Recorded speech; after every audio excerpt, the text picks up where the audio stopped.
Hi, this is Thomas with Believe in the Run. And this is Megan with Believe in the Run. And Megan, if you like shoes and like running, what are something you can do in Chicago? So wait, did I say what are something you can do in Chicago?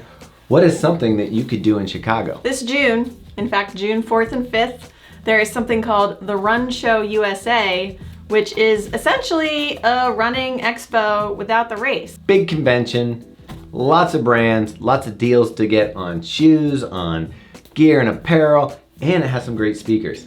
Yeah, so Dean Karnassus is going to be there, Sally McRae, bunch of other cool people. You can go check out more info at runshowusa.com, and if you want to get in for free, just use the code BELIEVE. Yeah, basically if you pay to go, you're silly. Because you can get a free ticket from us right here. Just use the code BELIEVE and get into the show and have some fun. Maybe you can get a deal on some shoes. Leave excited, get ready for your next run. Let's get into what we're here for. Megan, the Reebok Floatride Energy 4.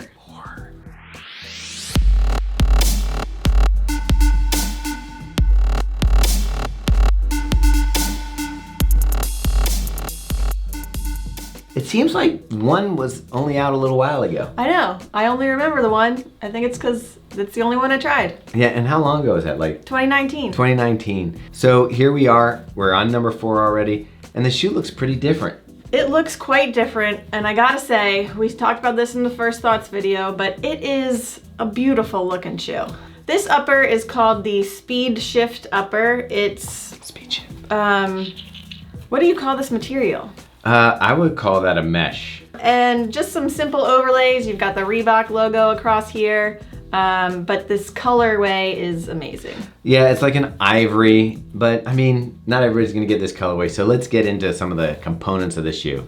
So for a shoe that comes in at $110, I feel like this is quite a value. You've got some nice features. Megan kind of went over some of the overlays that you have on the shoe, but one of the things that I like is the way that the tongue kind of has that slipper tongue where it goes in, has the gusseted sides, but also goes all the way over the toe box, providing you that little bit of structure in the toe.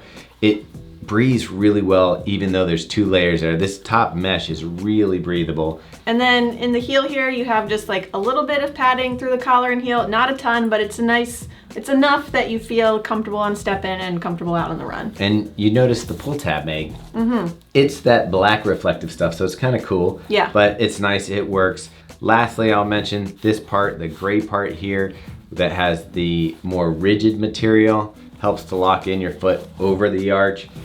I felt like the shoe fits pretty well. Mine fit true to size, got my typical 7.5, plenty of room in the toe box, and it was fine for my wider foot. Something you don't expect in a cheap shoe is nice cushioning.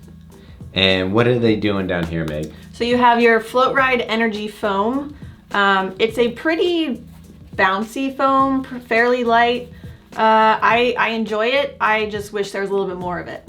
So it does have this Floatride Energy foam that Megan was mentioning, which is kind of hard to describe because it's almost like that styrofoamy, kind of reminds me a little bit of the materials used in like the Endorphin lineup for the Endorphin Speed and Endorphin Pro. They also have this engineered bevel is what they're calling it in the heel here. And that's to sort of help you with that transition and prevent that like heel stoppage on landing. Right. It's somewhat of a rockered midsole, so you are gonna get that smooth transition through your stride. There's plenty of rubber on the bottom. Not gum sole. Now like it looks I like thought. gum sole, but it's just brown rubber and Yeah. white rubber. I agree with Megan that the cushioning could be a little thicker, a little bouncier. It does feel responsive underfoot. I feel like it feels light on the foot. Overall, it is a good value.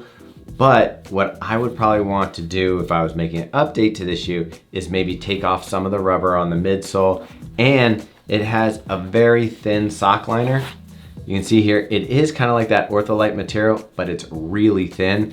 And I think that if you get this shoe for $110 and you want to make it more of a shoe that you can go long in and do all your training in, you might want to invest in something a little more cushy for the sock liner, and you'll probably be pretty happy. I think for the shorter distances, like, you know, 5 miles, 6 miles, those runs are going to be great for this. But when you're doing those longer runs, and especially like I'm in the middle of marathon training, my legs are tired, they just want a little something more. Yeah.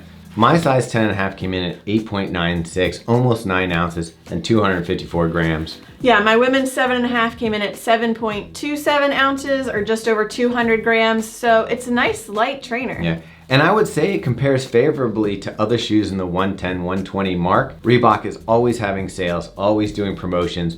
And so you could probably get this shoe for 60 bucks or around there right now, which at that price point, we're talking a whole nother level. And I really do believe at that point, you get that insole and you've got yourself a really good trainer for a really affordable price. Another thing we didn't mention is this comes with a 9mm drop. I also think this is one of those shoes where after you're done running in it, if you can keep it clean, really nice athleisure wear right here. Meg, what do you give this shoe? I think it goes with the green. I'm gonna go green as well. I think for the price point, the durability, the smooth transition in the stride, I think this is a really good deal, especially if you can get it on sale. Yep. So hopefully you enjoyed this review with Megan and myself. And you can get more reviews by subscribing to this channel, which we'd really love. Give us a like, that would be really helpful too. And Meg, where else can they follow us? You can follow us on Instagram, Facebook, Strava. We have 2 podcasts that come out, The Drop, which is our weekly one, and Fuel for the Soul, which is our podcast with Meaghan Featherston that comes out every other week. All right, so that's it for the Reebok Energy Float. Say it right. So that's it for the Reebok Floatride Energy 4.